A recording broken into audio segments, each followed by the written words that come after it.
ರಾಜ್ಯದಲ್ಲಿ ಪೂರ್ವ ಮುಂಗಾರು ಮಳೆ ಕೊರತೆ. ಬೆಂಗಳೂರು ಗ್ರಾಮಾಂತರ ಜಿಲ್ಲೆಯಾದ್ಯಂತ ಬೆಳೆಗಳು ಒಣಗಿರುವಂತದ್ದು. ಒಟ್ಟಾರೆ ಪೂರ್ವ ಮುಂಗಾರಿನ ಕೊರತೆ ಜಿಲ್ಲೆಯನ್ನು ಕಾಡಲು ಇದೀಗ ಆರಂಭಿಸಿದೆ. ಮಾರ್ಚ್ 1ರಿಂದ ಏಪ್ರಿಲ್ 22ರವರೆಗೆ ಜಿಲ್ಲೆಯ ಪೂರ್ವ ಮುಂಗಾರಿನ ವಾಡಿಕೆ ಮಳೆ 33 ಮಿಲಿಮೀಟರ್ನಷ್ಟಿದ್ರೂ ಕೂಡ ಮಳೆ ಬಿದ್ದಿದ್ದು ಮಾತ್ರ 3 ಮಿಲಿಮೀಟರ್. ಹೀಗಾಗಿ ಜಿಲ್ಲೆಯಲ್ಲಿ 91% ಮಳೆ ಕೊರತೆಯಾಗಿದೆ. ತೋಟಗಾರಿಕೆ ಬೆಳೆಗಳು ಕೂಡ ಒಣಗಿ ಹೋಗಿದೆ. ಮಳೆಗಾಗಿ ಜಾನುವಾರುಗಳು ಕೂಡ ಕಳೆದ ಅನೇಕ ದಿನಗಳಿಂದ ಕಾಯ್ತಾ ಇದ್ದಾರೆ.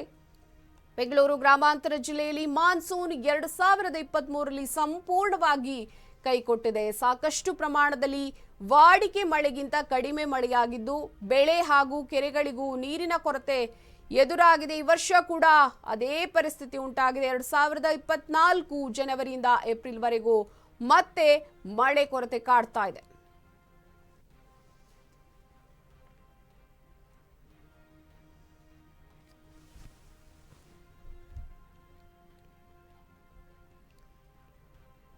ಇದಾಗಿತ್ತು ಈವರೆಗಿನ ಅಪ್ಡೇಟ್ಸ್. ನೋಡ್ತಾ ಇರಿ ಅಶ್ವವೇಗ ನ್ಯೂಸ್, ಸತ್ಯಾನ್ವೇಷಣೆಯ ಓಟದಲ್ಲಿ. ನಮಸ್ಕಾರ.